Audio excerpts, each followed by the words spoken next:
رسول اللہ وسلم علیک یا حبیب اللہ۔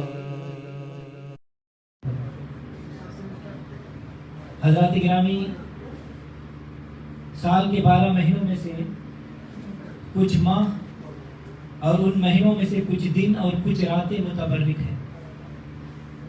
اللہ تبارک و تعالیٰ نے ان مہینوں، دنوں اور راتوں کو فضیلت اور مرتبت سے ہمکنار فرمایا ہے۔ ان کا بیان خود اللہ تبارک و تعالیٰ نے قرآن مجید میں یا اس کے حبیب صلی اللہ علیہ وسلم نے حدیث مبارکہ میں بیان فرمایا ہے۔ کچھ مہینے اور دن اپنا علیحدہ درجہ رکھتے ہیں، جیسا کہ نبی صلی اللہ علیہ وسلم مبارک نے ارشاد فرمایا کہ شعبان کو باقی مہینوں پر اس طرح فضیلت حاصل ہے جیسے مجھے تمام انبیاء نے۔ اور رمضان مبارک کے متعلق آپ صلی اللہ علیہ وسلم مبارک نے ارشاد فرمایا کہ جیسے حضرت یعقوب علیہ السلام کو اپنے 12 بیٹوں میں سے سب سے زیادہ پیار حضرت یوسف علیہ السلام کے ساتھ تھا، اسی طرح رمضان کے ساتھ 12 مہینوں میں اللہ تعالیٰ کو زیادہ پیار ہے۔ اسی طرح اگر آپ قرآن پاک کا مطالعہ کریں تو اللہ تبارک و تعالیٰ نے قرآن مجید میں بعض مہینوں کا مرتبہ بیان فرمایا ہے، جیسا کہ اللہ تبارک و تعالیٰ ارشاد فرماتا ہے شہر رمضان الذی انزل فیہ القرآن، کہ رمضان کا مہینہ وہ ہے کہ جس میں قرآن نازل فرمایا گیا۔ دوسرے مقام پر حج کے مہینوں کا ذکر فرمایا۔ اللہ تعالیٰ فرماتا ہے الحج اشہر معلومات، حج کے یہ مہینے مقرر ہیں۔ اب آپ اندازہ فرمائیں کہ جن مبارک مہینوں میں حج کرنے کا حکم دیا گیا ہے ان مہینوں کی کیا فضیلت اور مرتبت ہوگی۔ ایسے ہی کچھ ایام اور کچھ راتیں متبرک ہیں، جیسا کہ شب قدر کے متعلق اللہ تعالیٰ ارشاد فرماتا ہے انا انزلناہ فی لیلۃ القدر، بے شک ہم نے قرآن مجید کو لیلۃ القدر میں نازل فرمایا۔ اور اس نزول قرآن کی رات کا مرتبہ اور مقام کیا ہے؟ اللہ تعالیٰ فرماتا ہے لیلۃ القدر خیر من الف شہر، کہ لیلۃ القدر 1000 مہینوں کی عبادت سے بہتر ہے۔ ایسے ہی بعض دن متبرک ہیں۔ اللہ تعالیٰ قرآن پاک میں ارشاد فرماتا ہے وَذَكِّرْهُمْ بِأَيَّامِ اللَّهِ، اے محبوب صلی اللہ علیہ وسلم ان صحابہ اکرام کو اللہ کے دن یاد دلائیے۔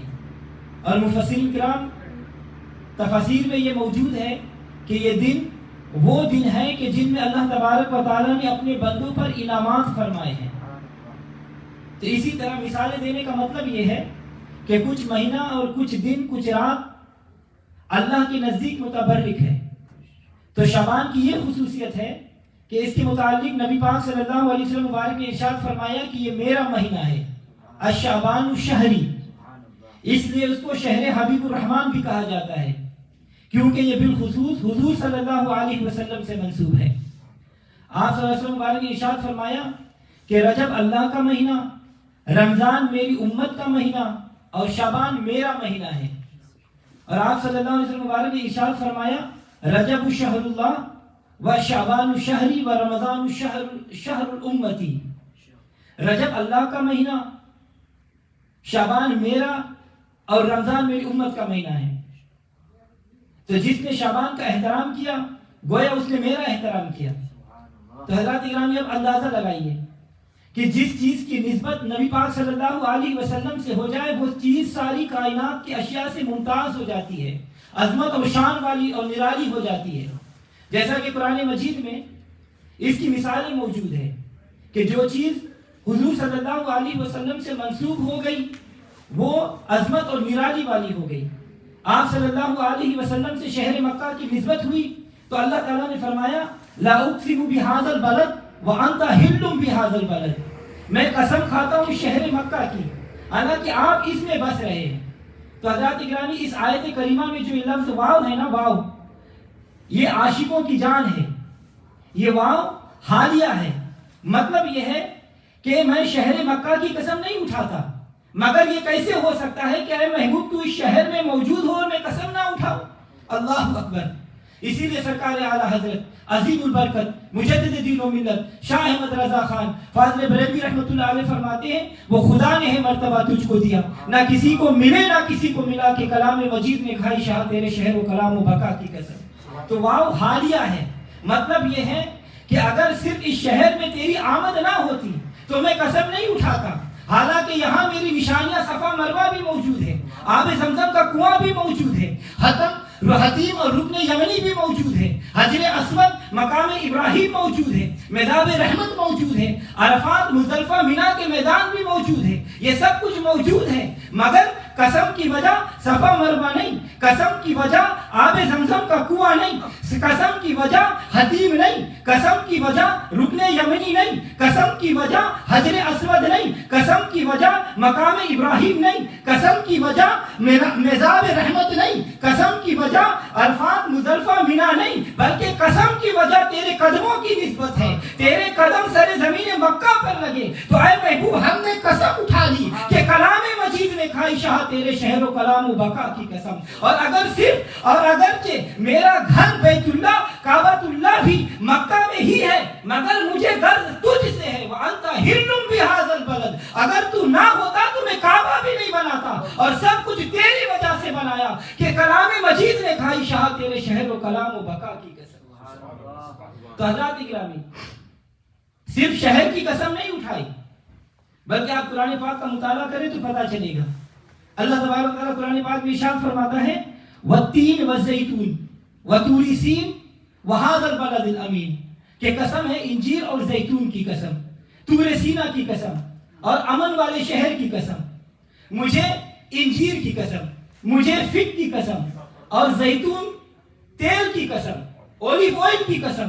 یا اللہ کیا انجیر پھل بڑی لمبی ہے؟ کیا اس کا ذائقہ بہت اچھا ہے؟ یا اللہ ہم نے تو سنا ہے کہ آم پھلوں کا بادشاہ ہے، اے مولا تو نے آم کی قسم کیوں نہیں اٹھائی؟ اس طرح بڑے بڑے خوشبودار تیل موجود ہیں، تو نے ان کی قسم کیوں نہیں اٹھائی؟ اللہ تعالیٰ نے فرمایا کہ میں خوشبو کو نہیں دیکھتا، میں محبوب کی زلفوں کو دیکھتا ہوں، میں پھل کو نہیں دیکھتا، میں ذائقہ نہیں دیکھتا، میں اپنے محبوب کے لبوں کو دیکھتا ہوں۔ پھر انجیر میرے محبوب کے لبوں پر لگا، تیل میرے محبوب کے اولیو آئل میرے محبوب کے زلفوں پر لگا، تو میں نے اس کی قسم اٹھا لی کہ کلام مجید نے کہا شاہ تیرے شہر و کلام و بقا کی قسم، وہ خدا نے ہے مرتبہ تجھ کو دیا، نہ کسی کو ملے نہ کسی کو ملا، کہ کلام مجید نے کہا شاہ تیرے شہر و کلام و بقا کی قسم۔ حضرات گرامی کہیں اللہ تعالیٰ فرماتا ہے لعمرک محبوب تیری عمر کی قسم، کہیں اللہ تعالیٰ فرماتا ہے وکیل ہی اے محبوب تیری گفتگو کی قسم، کہیں اللہ تعالیٰ فرماتا ہے نون والقلم نون والے ہونٹوں کی قسم اور قلم والی زلفوں کی قسم، کہ کلام مجید نے کھائی شاہ تیرے شہر و کلام و بقا کی قسم۔ تو حضرات گرامی میں عرض کر رہا تھا کہ جو چیز حضور صلی اللہ علیہ وسلم سے منسوب ہو گئی وہ نرالی اور عظمت والی ہو گئی۔ توجہ چاہوں گا، اللہ تبارک و تعالیٰ قرآن پاک میں ارشاد فرماتا ہے یا نساء النبی لستن کاحد من نساء، کہ اے نبی کی ازواج مطہرات تم نہیں ہو دوسری عورتوں سے کسی عورتوں کی طرح، یہ بے مثال بیویاں ہیں کیونکہ میرے محبوب سے منسوب ہے، اور کائنات کی کوئی عورت کسی قبیلہ کسی شہر کسی ملک کی ان محبوب سے منسوب عورتوں کی طرح نہیں، کیوں کہ کلام مجید نے کہا شاہ تیرے شہر و کلام و بقا کی قسم۔ اور بے نسبت مولوی نہ معلوم کس جہنم میں جائیں گے، نسبت والے جانور بھی جنت میں جائیں گے۔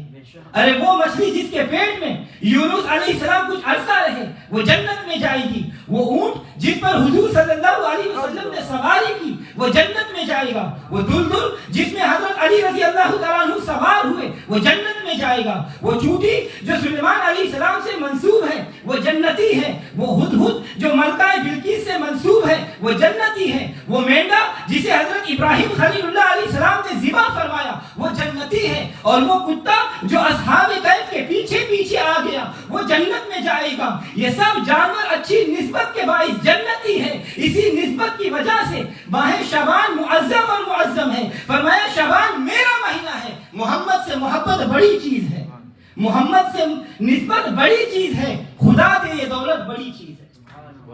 تو حضرات گرامی شعبان اس لیے بھی معظم ہے کہ اس کے پڑوسی بھی بڑے عظیم ہیں۔ رجب جس میں حضور صلی اللہ علیہ وسلم کو معراج ہوا اس کا پڑوسی ہے، اور رمضان جس میں قرآن مجید نازل ہوا، یہ اس کا پڑوسی ہے۔ اسی لیے حضور نے فرمایا شعبان میرا مہینہ ہے، تم سب سے بہتر امت ہو۔ اللہ تعالیٰ فرماتا ہے کنتم خیر امتی، تم بہترین امت ہو کیونکہ تم میری امت ہو۔ اسی طرح شعبان سب مہینوں سے معظم ہے کیونکہ وہ میرا مہینہ ہے۔ تم بہترین امت ہو کیونکہ میری امت ہو۔ قرآن مجید بہترین کتاب ہے کیونکہ میری کتاب ہے۔ میری کتاب کتابوں سے بہتر، میری امت امتوں سے بہتر، میرا مہینہ مہینوں سے بہتر۔ حدیث مبارکہ میں ہے، حضرت ام سلیم رضی اللہ تعالیٰ عنہ مبارکہ فرماتی ہے کہ حضور صلی اللہ علیہ وسلم دوپہر کو میرے غریب خانے پر تشریف لائے اور آپ صلی اللہ علیہ وسلم مبارک نے قیلولہ فرمایا۔ حضور صلی اللہ علیہ وسلم کو سوتے ہوئے پسینہ آیا اور میں نے وہ پسینہ ایک شیشی میں جمع کیا۔ حضور صلی اللہ علیہ وسلم بیدار ہو کر پوچھا کہ اے ام سلیم اس کے ساتھ کیا کرو گی؟ تو حضرت ام سلیم نے عرض کیا یا رسول اللہ صلی اللہ علیہ وسلم میں اس پسینے کو عطر میں ملا کر اچھی خوشبو تیار کروں گی۔ میرا پسینہ تمام عطروں سے بہتر، میرا مہینہ تمام مہینوں سے بہتر۔ محمد سے نسبت بڑی چیز ہے، محمد سے نسبت بڑی چیز ہے، خدا دے یہ دولت بڑی چیز ہے۔ تو حضرات گرامی اسی طرح اس مہینہ میں وہ رات ہے جس کے متعلق اللہ تعالیٰ ارشاد فرماتا ہے قرآن پاک میں اِنَّا أَنزَلْنَاهُ فِي لَيْلَةٍ مُبَارَكَةٍ إِنَّا كُنَّا مُنذِرِينَ فِيهَا يُفْرَقُ كُلُّ أَمْرٍ حَكِيمٍ۔ بے شک ہم نے اتارا ہے اسی قرآن مجید کو ایک بابرکت رات میں، اور ہماری یہ شان ہے کہ ہم بروقت خبردار کر دیا کرتے ہیں۔ اسی رات میں فیصلہ کیا جاتا ہے ہر اہم کام کا، اور یہی رات جسے شب برات کہتے ہیں کیونکہ اس میں ہر کسی کی برات کا فیصلہ ہوتا ہے۔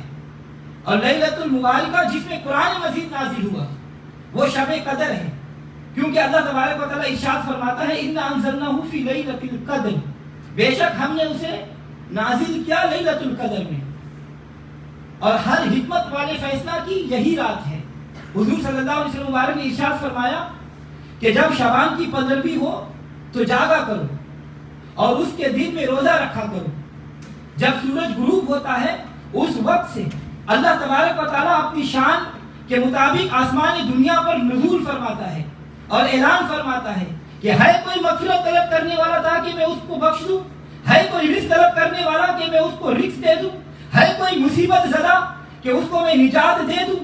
یہ اعلان طلوع فجر تک اللہ تعالیٰ فرماتا رہتا ہے۔ خدا خود اپنی رحمتوں سے، اپنے انوار سے، اپنی برکات سے پہلے آسمان پر طلوع اجلال فرماتا ہے اور آواز دیتا رہتا ہے کوئی مجھ سے مانگنے والا کہ میں اسے عطا کر دوں، تو مانگ تو صحیح، عطا نہ کروں اور تیرا دامن بھر نہ دوں تو مجھے خدا نہ کہنا۔ ہم تو مائل پر کرم ہے، کوئی سائل ہی نہیں، ہم تو مائل پر کرم ہے، کوئی سائل ہی نہیں، راہ دکھائے کسے کوئی رہبر پر منزل ہی نہیں۔ تو مانگ، مجھ سے رزق مانگ، مجھ سے اولاد مانگ، مجھ سے کاروبار مانگ، مجھ سے مدینے کی ہوا مانگ، مجھ سے کعبہ کی فضا مانگ۔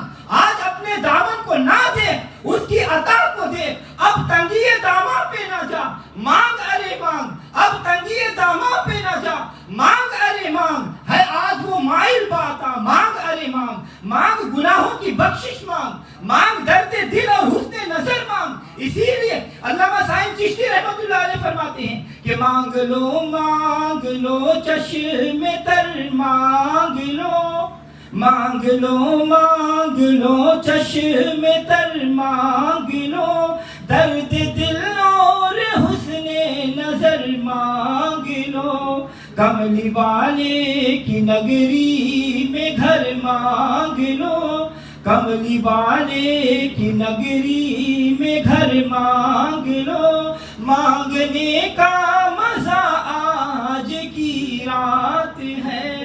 آؤ اللہ کی بارگاہ میں ہاتھ پھیلاؤ اور عرض کرو کہ تو نے صحت تندرستی عطا فرمائی ہے، ہر نعمت عطا فرمائی ہے، یا اللہ ہمیں اپنے خزانوں سے مزید عطا فرما۔ تیرے کرم سے بے نیاز کون سی شے ملی نہیں، تیرے کرم سے بے نیاز کون سی شے ملی نہیں، جھولی ہی میری تنگ ہے تیری یہاں کمی نہیں۔ آج دریائے رحمت جوش میں ہے، دستے سخی کشادہ ہے، پہلے آسمان سے بار بار ندائیں اور بار بار صدائیں آ رہی ہیں کہ مانگو میرے بندو، مجھ سے مانگو، اور ساری رات ندائیں ہوتی رہے گی، ساری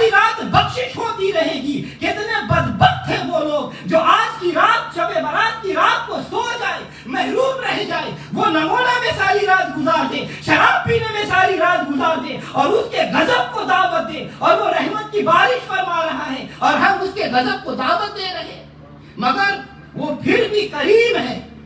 میرا اللہ بھی کریم، اس کا محمد بھی کریم، میرا اللہ بھی کریم، اس کا محمد بھی کریم، دو کریموں میں گنہگار کی بن آئی ہے۔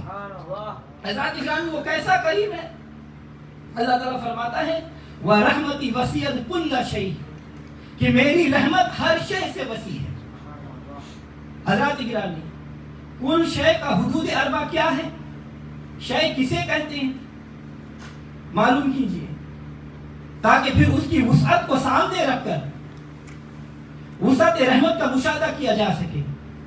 شے کے مفہوم میں ہر وہ چیز شامل ہے جسے اللہ تعالیٰ نے کن کہہ کر پیدا فرمایا۔ اللہ تعالیٰ فرماتا ہے اذا اراد شیئا یقول له کن فیکون، جب وہ کسی شے کا ارادہ فرماتا ہے تو اسے کن فرماتا ہے، وہ ہو جاتی ہے۔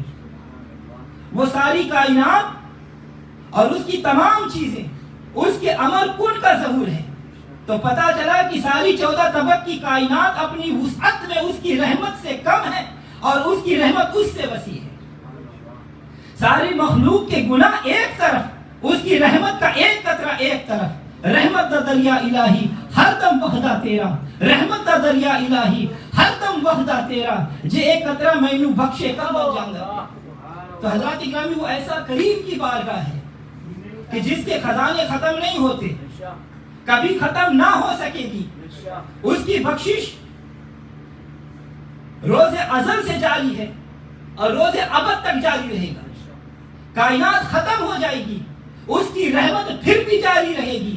جھولی ہی میری تنگ ہے، تیری یہاں کمی نہیں، اور تجھ سے تجھی کو مانگ کر مانگ لی ساری کائنات، تجھ سے تجھی کو مانگ کر مانگ لی ساری کائنات۔ مجھ سا کوئی گدا نہیں ہے، تجھ سا کوئی سخی نہیں، سب گداؤں سے بڑا گدا میں ہوں، سب سخیوں سے بڑا سخی تو ہے۔ میں بڑا گنہگار، تو بڑا بخشنہار، مجھ سا کوئی گدا نہیں، تجھ سا کوئی سخی نہیں۔ گنہگار ہوں، سیاہکار ہوں، بدکار ہوں، بد افعال ہوں، کبھی نیکی کا کام نہیں کیا، آنکھ نے کبھی نیکی نہیں دیکھی، کان نے کبھی نیکی نہیں سنی، زبان نے کبھی نیکی نہ بولی، ہاتھ نے کبھی نیکی نہ کی، پاؤں نے کبھی نیکی نہ کی، مگر تو لجپال ہے مولا۔ اگر میں سب سے بڑا سیاہکار ہوں، اگر میں سب سے بڑا گنہگار ہوں، تو یا اللہ تو سب سے بڑا سخی ہے۔ اے اللہ اگر مجھ سے گناہ نہیں ہوتا تو تیری بخشش کس کے لیے ہوتی؟ مجھ سا گدا کوئی نہیں، مجھ سا گدا کوئی نہیں، اور مجھ سا کوئی گدا نہیں، یا اللہ تجھ سا سخی کوئی نہیں۔ میں نے پچھلی تاریخوں میں یہ پڑھا ہے کہ ننگے پاؤں پھرنے والا آدمی جو پہلے شراب خانے کا مالک تھا، بعد میں ولیوں کا سردار بن گیا، ہر وقت شراب کے نشے میں مست رہنے والا، 24 گھنٹے شراب کھانے میں گزارنے والا، بس اس کی رحمت ہو گئی تو اپنے وقت کے ولیوں کا سردار بن گیا۔ اللہ کی رحمت بہانہ تلاش کرتی ہے۔ پیچھے جا رہے تھے، راستے میں دیکھا کہ ایک کاغذ پڑا ہوا ہے، اس میں بسم اللہ الرحمن الرحیم لکھا ہوا ہے، مگر وہ کاغذ کسی گندگی میں پڑا ہوا ہے۔ دیکھتے ہی ضمیر جاگا، ایمان میں جوش آیا، کاغذ اٹھایا، اسے صاف کیا، اسے عطر لگایا، اسے چوم کر، اس کو خوشبو لگا کر، اس کو کسی اونچی جگہ پر رکھ دیا اللہ تعالیٰ کے نام پر کہ یہ اللہ، کہا کہ یہ تیرا مقام ہے۔ بس رنگ لگ گیا، بس رنگ چڑھ گیا، ولیوں کا سردار بن گیا۔ مجھ سا گدا نہیں، تجھ سا سخی نہیں، مجھ سا کوئی گدا نہیں، تجھ سا کوئی سخی نہیں۔ ہاں تیری شان یہ ہے فَإِنَّكَ غَفُورٌ رَحِيمٌ، تو غفور بھی ہے، تو رحیم بھی ہے، تو ستار العیوب بھی ہے۔ ساری عمر شراب کھانے میں گزارنے والے کو ولیوں کا سرتاج بنانے والے، نظر رحمت فرما، مجھ سا کوئی گدا نہیں، تجھ سا کوئی سخی نہیں۔ سب مل کر کہو، ہو سکتا ہے کہ یہ قبولیت کی گھڑیاں ہو، اپنے گناہ اپنے روبرو کرو اور کہو کہ مجھ سا کوئی گدا نہیں، مجھ سا کوئی گدا نہیں، تجھ سا کوئی سخی نہیں۔ بشر حافی اپنے شراب کھانے گئے تو اللہ نے فرشتوں کو بھیجا۔ حضرات گرامی کو یہ بتاؤ، توجہ چاہوں گا کہ صبح و شام شراب پینے والا، شراب کھانے میں جانے والا بڑا گنہگار ہے یا 5 وقت مسجد میں آنے والا؟